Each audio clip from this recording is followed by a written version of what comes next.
नमस्कार सुमंगल या यूट्यूब चॅनलमध्ये आपल्या सर्वांचं सहर्ष स्वागत आहे। मी मंदार खळदकर गुरुजी। वेगवेगळ्या विषयांची आपण माहिती पाहत असतो। पहिल्यांदा आपण माझा चॅनल सबस्क्राइब केलेला आहे ज्यांनी त्यांना मी धन्यवाद देतो।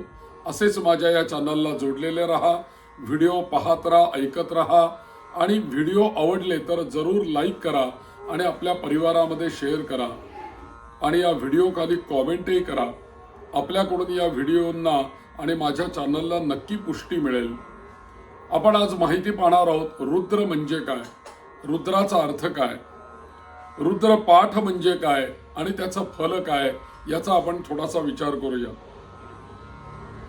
आपल्याकडे सोमवार म्हटलं, त्यातल्या त्यात श्रावण सोमवार म्हटलं किंवा शिवरात्री म्हटलं किंवा त्रिपुरारी पौर्णिमा म्हटलं की आपल्याला शंकरांना रुद्र करायचा आहे, रुद्र अभिषेक करायचा आहे याची आठवण येते। अर्थातच हे सगळे दिवस आठवले म्हणजे आपल्याला पहिली आठवण येते ती भगवान शिवशंकरांची आठवण येते, महादेवांची आठवण येते। अहो शिवरात्रीला तर आवर्जून या शिवांची आपल्याला आठवण येते। एक शिवरात्र आपल्याला माहिती आहे की जी माघ महिन्यामध्ये येते, वर्षातून एकदा, त्याला महाशिवरात्र म्हटलेलं आहे। परंतु चैत्र महिन्यापासून ते फाल्गुन महिन्यापर्यंत प्रत्येक महिन्यामध्ये प्रत्येक अमावस्याच्या आधी जी चतुर्दशी असते ती प्रत्येक महिन्यातली शिवरात्री असते।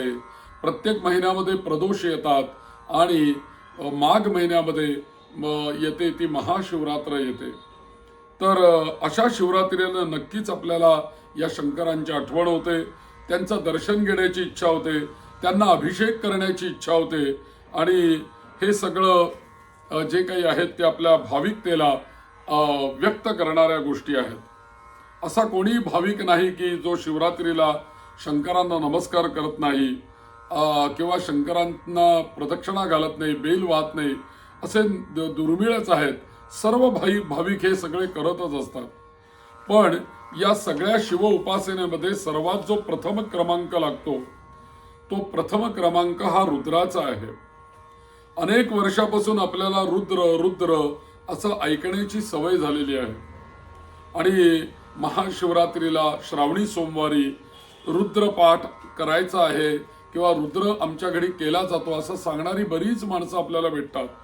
अहो लघुरुद्र दरवर्षी करणारे खूप माणसं आहेत। जनसामान्यांना हे रुद्रपाठ म्हणजे काय, त्याच्यानंतर लघुरुद्र म्हणजे काय आणि महारुद्र म्हणजे काय किंवा अतिरुद्र म्हणजे काय याच्याविषयी फार कमी माहिती असते। आपण या व्हिडिओच्या माध्यमातून तेच तर जाणून घेणार आहोत। हे सर्व समजण्याच्या पुढे असतं, मग उगाचच आपल्याला यातलं काहीही कळत नाही याचं वैषम्य मनामध्ये असतं आणि ते निर्माण होतं आणि कधी कधी त्यामुळे आपल्याला न्यूनगंड पण निर्माण होतो आणि व्यक्ती हे समजावून घेण्याच्या फंदात देखील मग पडत नाही। जाऊ दे, तो आपला विषय नाही, करायचंय का आपल्याला, करणारे करतील, म्हणणारे म्हणतील, असा आपण ते विषय सोडून देतो। पण आपण एखाद्याला विचारायला जावं तर त्याच्याकडून अपेक्षित समाधानकारक उत्तर मिळेल असं सुद्धा सांगता येत नाही आणि ते उत्तर मिळतही नाही। मग जाऊ द्या, कुठे त्रास करून घ्यायचा असा विचार करून मनुष्य तो विचारच सोडून देतो। पण आज आपण याच्यावर विचार करूया की रुद्र म्हणजे काय, रुद्र पाठ म्हणजे काय। तर कृष्ण यजुर्वेदामध्ये हा रुद्रा अध्याय आलेला आहे आणि हा जो रुद्र आहे या रुद्रामध्ये एकंदरीत 11 अनुवाक आहेत आणि 10 ते 15 संस्कृत श्लोकांचा किंवा ऋचा यांचा समुच्चय म्हणजे याला अनुवाक असं म्हणतात। असे 11 अनुवाक या रुद्रामध्ये आलेले आहेत आणि 11 अनुवाक चमक आलेला आहे। असं सर्व मिळून जे तयार होतं सूक्त याला म्हणतात एक रुद्र आणि असं मिळून जे म्हटलं जातं त्याला एक रुद्र आवर्तन असं म्हणतात किंवा याला रुद्राध्याय असं म्हणतात। अगदी याला साध्या सोप्या भाषेत सांगायचं तर 11 अध्याय नमक आणि 11 अध्याय चमक असं मिळून एक रुद्राचा पाठ किंवा एक रुद्र आवर्तन असं म्हणतात। आणि मग लघुरुद्र म्हणजे काय हो असा प्रश्न येतो। तर लघुरुद्र म्हणजे असं आहे की 11 वेळेस नमकाचे 11 अध्याय आणि त्याच्यानंतर एक वेळेस चमकाचे 11 अध्याय असं म्हणत राहणं, याला आपण एकादशीनी असा शब्द प्रयोग करतो. म्हणजे मुळामध्ये नमक 11 वेळेला म्हणायचा आणि 11 जे चमक आहेत त्या प्रत्येक आवर्तनाला त्या चमकांमधला एक एक अन्वाक म्हणायचा. 11 अन्वाक आहेत चमकाचे. 11 आवर्तनांना, प्रत्येक आवर्तनांना एक एक चमक जोडला जातो. अशा पद्धतीने 11 आवर्तन जेव्हा पूर्ण होतात तेव्हा त्याला एकादशीनी असं म्हणतात. एक सकृत आवर्तन म्हणजे पूर्ण नमक चमक आणि त्याच्या पुढे येते ती एकादशीनी 11 आवर्तनांचं अनुष्ठान. अशा 11 आवर्तनांचं अनुष्ठान करून एकादशीनी होते. आणि अशा जर का 11 एकादशिन्या झाल्या म्हणजे 11 गुणिले 11 एवढी जर का आवर्तन झाली तर त्याला काय म्हणतात? त्याला लघुरुद्र असं म्हणतात. म्हणजे 11 गुणिले 11 म्हणजे 121 संख्या होते आणि 121 वेळेला रुद्रपाठ जेव्हा केला जातो, आवर्तन म्हटली जातात, त्यावेळेला त्याला लघुरुद्र असं म्हणतात. मग लघुरुद्र आपल्याला कळलं की 121 आवर्तन ज्या अनुष्ठानात म्हटली जातात त्याला लघुरुद्र म्हणतात. मग महारुद्र कशाला म्हणायचं? तर महारुद्राचा अर्थ असा आहे, असे 11 लघुरुद्र जेव्हा पूर्ण होतात तेव्हा एक महारुद्र पूर्ण होतो. म्हणजेच एकंदरीत त्याची संख्या होते 11 गुणिले 11 121.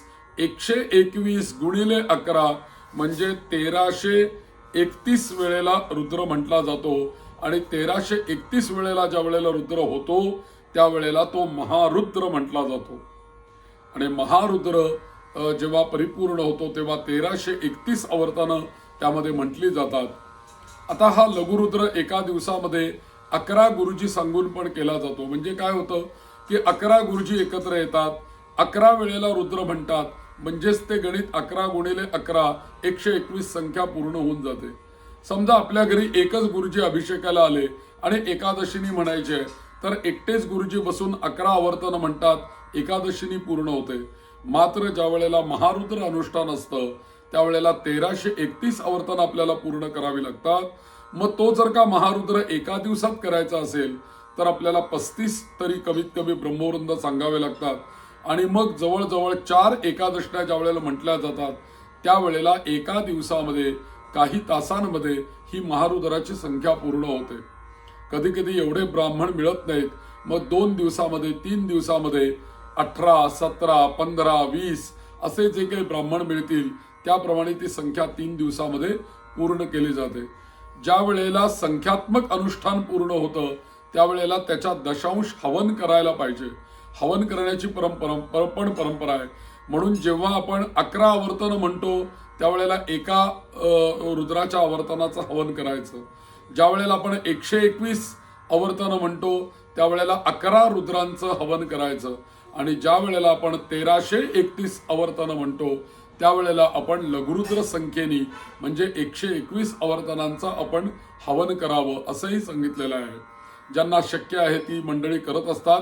म्हणजे हा जप आहे, अभिषेक आहे आणि हवन आहे, अशा पद्धतीने या रुद्राची उपासना या एकादशीनी लघुरुद्र आणि महारुद्र या पद्धतीने पुढे पुढे जात असते. मला वाटतं आपल्या लक्षात आलं असेल आता लघुरुद्र कशाला म्हणायचं, महारुद्र कशाला म्हणायचं. आता आणखीन एक मोठं अनुष्ठान या रुद्राचं केलं जातं आणि ते अनुष्ठान म्हणजे त्याला अतिरुद्र असं म्हणतात. आता अतिरुद्र कसा होतो तर आपण महारुद्र कळलं आपल्याला की 1331 आवर्तन जेव्हा पूर्ण होतात तेव्हा महारुद्र पूर्ण होतो. मग 1331 गुणिले 11 किंवा महारुद्र ज्या वेळेला 11 वेळेला संपन्न होतात त्यावेळेला कोणतं अनुष्ठान होतं तर त्यावेळेला अतिरुद्र अनुष्ठान पूर्ण होतं. असं हे मोठं अनुष्ठान आहे. सर्वसाधारणपणे 14,641 रुद्राची आवर्तन या अतिरुद्रामध्ये संपन्न होतात. कधी कधी हा अतिरुद्र 6 दिवस, कधी कधी 11 दिवस, 12 दिवस पर्यंत केला जातो. 12 दिवस जेव्हा अतिरुद्र हा संपन्न होतो त्यावेळेला 12व्या दिवशी हवन केलं जातं आणि 11 दिवस पर्यंत 121 ब्राह्मण बसलेले असतात.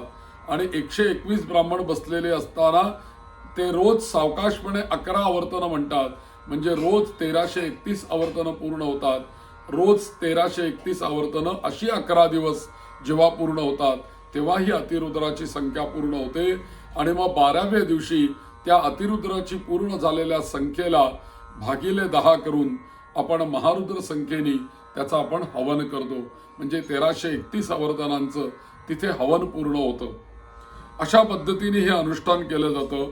म्हणून रुद्र, लघुरुद्र, महारुद्र, अतिरुद्र म्हणजे काय हे आपल्याला नक्की लक्षात आलं. आता याच्यानंतर आपण समजावून घेऊया की नमक म्हणजे काय आणि नमक अनुवाक आपण अध्याय म्हणूया 1 ते 11. तर यात एकूण या नमकामध्ये 167 ऋचा आलेल्या आहेत.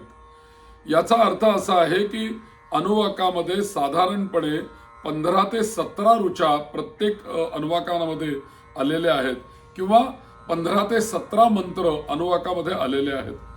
या नमक विभागामध्ये प्रथम अनुवाकामध्ये या रुद्राला नमस्कार करून आम्हाला हे रुद्रा तू शांती दे, हे रुद्रा तू आम्हाला तेज दे, हे रुद्रा आमचं कल्याण कर असं म्हणून देवांमधील सर्वश्रेष्ठ म्हणून या रुद्राची स्तुती या पहिल्या अनुवाकामध्ये केलेली आहे. आणि सृष्टीतल्या सर्व प्रकारचे कर्म करणाऱ्या वेगवेगळ्या वृत्ती किंवा प्रकृती किंवा गुणधर्म असे असलेल्या सर्व क्षेत्रातील सर्वांना म्हणजे रुद्र स्वरूप मानून याच्यामध्ये नमस्कार केलेला आहे. म्हणजे विश्वामध्ये जे जे काही कार्य चालतं, जे जे काही कर्म केलं जातं ते सगळं या रुद्राचं स्वरूप आहे असं समजून त्या प्रत्येक स्वरूपाला, रुद्राच्या स्वरूपाला नमो नमो नमो नमः म्हणून नमस्कार केला जातो. या संपूर्ण नमकामध्ये नमस्कार करायचं तसं बघितलं तर कोणी सुटलेलं नाही बरं. जसं रथ बनवणारा, विद्रूप, महासिद्धिप्राप्त, रथारूढ वीर किंवा सुतार किंवा लोहार किंवा पारधी किंवा मच्छीमार, शिकारी, अतिक्षुल्लक किंवा सिद्ध पुरुष सर्व स्वरूपाला रुद्र समजून त्यांना नमस्कार केलेला आहे. आणि या 167 ऋचांमध्ये काही ठिकाणी 3 ते 4 प्रकारचे रुद्र स्वरूपात नमन केलेलं आहे. एवढ्या वेळेस नमस्कार केले आहेत म्हणूनच याला काय म्हणतात, याला नमक भाग असं म्हणतात, कारण नमस्कारच आहेत याच्यामध्ये. मग रुद्र पाठ करून आम्हाला काय फायदा होईल या आपण मंत्रांचा अर्थ समजून घेतला तर हे कळू शकेल. नमक हा विभाग विशेषतः आपल्या संरक्षणासाठी आहे आणि सर्व प्रकारच्या व्यक्तींना रुद्र स्वरूपात नमस्कार करून त्या रुद्रांना आमचे आणि आमच्या परिवाराचे सर्व प्रकारच्या दुष्ट शक्तींपासून संरक्षण व्हावे अशी विनंती केलेली आहे, अशी प्रार्थना केलेली आहे. विशेषतः नमक या प्रभागामधील 10वा अध्याय आणि यात आपली मुलं बाळं गावातील सर्वजण रोगरहित राहावेत, परिपुष्ट व्हावेत याकरता प्रार्थना आलेली आहे. आणि नमक प्रभागातील 11वा अध्याय ऋचा क्रमांक 6 आणि 7 यामध्ये सर्व प्राणी मात्रांचे अन्न, पाणी आणि पेय पदार्थ यातून घातक ठरणाऱ्या रुद्रांची आयुधे आमच्यापासून हजारो योजन दूर ठेवावी. अर्थात कोणत्याही प्रकारच्या जीवजंतूंमुळे होणारे घात टाळावे अशी विनंती केलेली आहे. जसं 2 वर्षापूर्वी आपल्याला कोरोना नावाचं एक महासंकट आलेलं होतं आणि त्याच्या विषाणूने आम्हाला त्रस्त केलेलं होतं, तर अशा रोगराईपासून किंवा अशा दुष्ट जीवांपासून, दुष्ट शक्तींपासून आमचं आणि आमच्या परिवाराचं रक्षण होऊ देत अशी प्रार्थना यांची केलेली आहे. अनुवाक क्रमांक 10 मध्ये आपले वडील, आपली मुले, तरुण मातेच्या गर्भातील जीव तसेच माता, पितर आणि प्रिय व्यक्ती यापैकी कोणालाही त्रास देऊ नये अशी विनंती या अनुवाकामध्ये केलेली आहे. याच्यानंतर त्यामुळे आपल्या आप्त इष्ट व्यक्तींना शारीरिक त्रास होऊ नयेत, ते नष्ट होऊ नयेत किंवा त्यांना रोग होऊ नयेत यासाठी अनुवाक क्रमांक 10 हा अत्यंत महत्वपूर्ण आहे. व्यक्ती स्वतःला त्रास झाले तर केवळ सहन करेल, परंतु एक वेळेला ती म्हणेल जाऊ देत, करू आपण सहन, पण त्याच्या अगदी जवळच्या व्यक्ती शारीरिक त्रास आणि पीडा यांनी त्रस्त असतील तर मात्र त्या जास्त दुखावतात. अशा वेळी नक्कीच रुद्रपाठ आपल्याला या त्रासापासून सुटका करून आपल्या आप्त किंवा स्वकीयांना रोगामुळे होणारे त्रास कमी करून मनाला स्वास्थ्य देणारा नक्कीच ठरतो. यामुळे मृत्यू समपीडा होत असताना किंवा मृत्यूची भीती वाटत असताना किंवा आपली कोणी अत्यंत जवळची व्यक्ती मृत्यू भय निर्माण करणाऱ्या आजाराने त्रस्त असेल तर त्यातून सही सलामत बाहेर येण्यासाठी त्या व्यक्तिप्रीत्यर्थ लघुरुद्र केला जातो. आणि अनुभूती घेतलेल्या अशा अनेक व्यक्ती आहेत की असा लघुरुद्र करून, महारुद्र करून, अतिरुद्र करून त्यांना त्याच्यापासून मुक्ती मिळालेली आहे. आपण देखील हा प्रयोग अवश्य आपल्या जीवनामध्ये करू शकतो, करून पाहावा. अनुभूती घ्यावी, रुद्रावर श्रद्धा ठेवावी. व्यवहारात आपण इतर व्यक्तींशी वागताना जे छान सुख मिळतं किंवा अत्यंत दुःख मिळतं त्याला अनुभव असं आपण म्हणतो. तर पारमार्थिक गोष्टी करून जे मनस्वास्थ्य प्राप्त होतं ते शब्दांमध्ये आपल्याला व्यक्त करता येत नाही, परंतु त्याला अनुभूती असं आपण म्हणतो. तर म्हणून त्रस्त, व्याधीग्रस्त, मृत्यू भय यांनी ग्रस्त व्यक्तींनी ही अनुभूती नक्की घ्यावी असं या ठिकाणी मला वाटतं. तर अनुवाक क्रमांक 10 जो आहे हा पितरांना मुक्ती देणारा अनुवाक आहे आणि म्हणून याचं पठण अक्षय तृतीया या दिवशी अवश्य करावं. आणि तसंच ज्या व्यक्ती कुंडलीमध्ये असलेल्या कालसर्पयोगाने त्रस्त आहेत त्यांनी रुद्रामधील हा अध्याय नित्य म्हणावा असं अनेक व्यक्ती सांगतात. किंवा नित्य रुद्र ऐकावं किंवा नित्य रुद्र पठण करावं किंवा वर्षातनं काही ठराविक दिवशी तरी रुद्राभिषेक जरूर करावा असं काही लोकांचं म्हणणं आहे. की ज्यांना कालसर्पाची पीडा आहे, ज्यांना पितृदोष आहेत, अशांनी हा रुद्र अवश्य केला पाहिजे.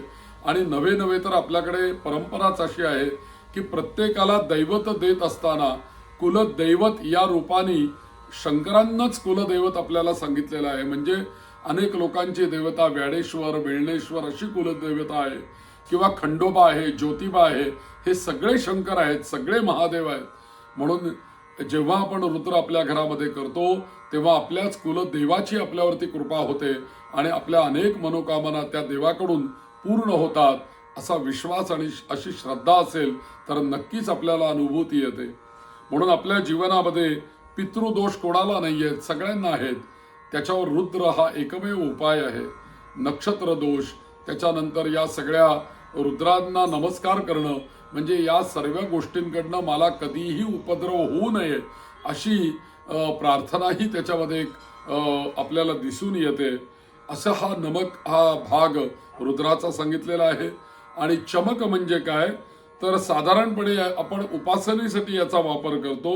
आणि खरं सांगायचं जर का झालं तर रामदास स्वामींच्या शब्दामध्ये आपण बघायचं जर का झालं तर जनाचा लालची स्वभाव आरंभीच म्हणती देव म्हणजे मला काही देवो ऐसी वासना अशी ज्याची आहे तो धर्म कर्म सर्व सामान्यांना त्यांच्या इच्छापूर्तीसाठी दिलेला एक सोपा मार्ग आहे. आणि मग चमक म्हणजे काय तर 11 अनुवाक किंवा लहान अध्याय आहेत. आणि यामध्ये ईश्वरी कृपेने मला काय काय मिळावं, मला काय काय ऐहिक सुख प्राप्त होऊ देत याची एक भली मोठी यादी केलेली आहे आणि ती यादी रुद्रासमोर सादर केलेली आहे. पहिला चमक अनुवाक जो आहे त्याच्यामध्ये मागितलं आहे मला सर्व प्रकारचे श्रवणाचं सामर्थ्य मिळू दे, स्तुती ऐकवण्याचं सामर्थ्य मला प्राप्त होऊ दे, मला शारीरिक बल प्राप्त होऊ दे, आयुष्य मिळू दे, संरक्षण मिळू देत, सौंदर्य सर्व उत्तम अवयव मला प्राप्त होऊ देत अशी आपण ईश्वराकडे या पहिल्या अनुवाकातच मागणी करतो. दुसऱ्या अनुवाकामध्ये मला ज्येष्ठता श्रेष्ठता जिंकण्याचं सामर्थ्य, दीर्घकाळ टिकणारा वंश, अन्न धन जंगम संपत्ती, उत्तम संतती, भावी द्रव्य सुखकर प्रवास, बुद्धी वैभव प्राप्त होऊ देत असं दुसऱ्या अनुवाकामध्ये. तिसऱ्या अनुवाकामध्ये सुख, आवडत्या वस्तू, काम्य फल, नोकर नांगर, शेती, शत्रूंचा अभाव असं मला प्राप्त होऊ दे. हे झालं फक्त 3 अनुवाकाबद्दल. यानंतर थोडं जड व्यावहारिक जड जवाहीर सर्व प्रकारची धान्य सर्व सुख मला प्राप्त होऊ देत. अशा आपल्या मनातील सर्व इच्छा प्राप्त हो ही परमेश्वराकडे प्रार्थना किंवा विनंती केलेली आहे. आपण व्यवहारात पाहतो की एखाद्याला एखादी गोष्ट आपण एक वेळा सांगितली तर त्याचा कितपत परिणाम होतो आणि तीच जर का गोष्ट वारंवार सांगितली तर काय परिणाम होतो. इतक्या वेळी सांगितली तर एकदा तरी तो नक्कीच ऐकणार ना आपलं, आणि तो एकदा तरी त्याला असं वाटेल की बाबा हा काहीतरी सांगतोय म्हणजे याच्या मागे काही तथ्य आहे, आपण ती गोष्ट त्याची पूर्ण केली पाहिजे, तो सांगतोय ते आपण पूर्ण केलं पाहिजे अशी नक्कीच आपल्याला इच्छा होते. आणि तीच गोष्ट 1000 वेळेला सांगितली तरी तिचा निश्चित हा परिणाम होतोच होतो. आता आपली इच्छा किती तीव्र आहे, आपल्याला ती किती लवकर प्राप्त व्हावी असं वाटतं, याप्रमाणे आपण तितकी आवर्तनं केली की ती सिद्धीस जातातच. म्हणून 11 आवर्तनं, 1331 आवर्तनं, 121 आवर्तनं जेव्हा आपण ती तेवढ्या वेळेला म्हणू तेवढ्या वेळेला त्या आपल्या मागण्या भगवान शिवशंकरांसमोर, महादेवांसमोर त्या ठेवल्या जातात आणि आपल्या सर्व समस्या दूर होऊन या रुद्राच्या कृपेने आपल्या घरात सुख, शांती, समृद्धी, उत्तम आरोग्य, ऐश्वर्य प्राप्त व्हावं. केवळ एवढ्याच सदिच्छेने ही गोष्ट आपण रुद्र आवर्तन किंवा लघुरुद्र किंवा महारुद्र हे करत असतो. आपण नक्कीच अशाच बुद्धीने रुद्र करूया, रुद्र ऐकूया, आणि ऐकलं तरी त्याचं फल आहे. जेव्हा आपल्याकडे गुरुजी येतात ते रुद्र म्हणत असतात, आपण ते ऐकलं शांतपणे बसून की आपल्या भाव त्याच्यामध्ये एकरूप होतो आणि आपल्या मागण्या लवकर शिवशंकरांपर्यंत जाऊन पोहोचतात. जसं औषधाला लागू पडण्याकरता काही पथ्य पाळावी लागतात, तसं एखादी उपासना करत असताना, एखादं अनुष्ठान करत असताना त्याचे काही नियम असतात आणि त्या नियमांप्रमाणेच ते अनुष्ठान केलं पाहिजे. उदाहरणार्थ रुद्राचा अभिषेक करताना, रुद्र जप करताना आधी लघुन्यास करायला सांगितलेला आहे. त्याच्यानंतर रुद्र अनुष्ठान पूर्ण झाल्यानंतर उत्तर न्यास करायला सांगितलेले आहेत. यात अत्यंत महत्वाचा नियम म्हणजे काया, वाचा आणि मन या तिन्ही गोष्टी शुद्ध असल्या पाहिजेत. आणि अर्थातच आपली कोणत्याही प्रकारचं अभक्षभक्षण, त्याच्यानंतर मद्यप्राशन, गैरवर्तन करून ही आपल्याला उपासना कोणतीच फलद्रूप होत नाही, ती फलदायी होत नाही. म्हणून काही शुचिशुद्धतेचे नियम आपण आवर्जून पाळले पाहिजेत, तेव्हाच या उपासकांना त्याची फलं मिळतात. आणि म्हणून कोणत्याही उपासनेचं चांगलं फल मिळण्याकरता ते नियम पाळूनच आपण उपासना केली पाहिजे. तर आपल्या सर्वांनाच ही रुद्राची उपासना फलदायी होवो ही रुद्रचरणी प्रार्थना आणि मनःपूर्वक आपल्याला या रुद्र उपासनेसाठी माझ्याकडनं शुभेच्छा. एक रुद्र याविषयी आपण चिंतन मी आपल्याला ऐकवलं की नमक म्हणजे काय, चमक म्हणजे काय, किंवा रुद्र आवर्तन कसं, लघुरुद्र म्हणजे काय, महारुद्र म्हणजे काय. तर यातून मला वाटतं आपल्याला चांगली माहिती किंवा बोध झाला असेल असं मी समजतो. जी मंडळी या चॅनलला जॉईन झालेली आहेत त्यांचं स्वागत आहे. एकच विनंती आहे की चॅनल प्रथमतः सबस्क्राईब करा, बेल आयकॉन दाबा आणि त्यातला ऑल पर्याय निवडा, म्हणजे कोणताही माझा व्हिडिओ जेव्हा पहिल्यांदा अपलोड होईल तेव्हा पहिलं नोटिफिकेशन आपल्याला प्राप्त होईल. व्हिडिओ आवडल्यास लाईक करा, त्याच्या खाली काही कॉमेंट करा आणि आपल्या परिवारामध्ये तो जरूर शेअर करत राहा. आणि अशीच रुद्राची सेवा आपल्याकडनं घडू दे. महारुद्र भगवान की जय. नमः पार्वती पते. हर हर महादेव.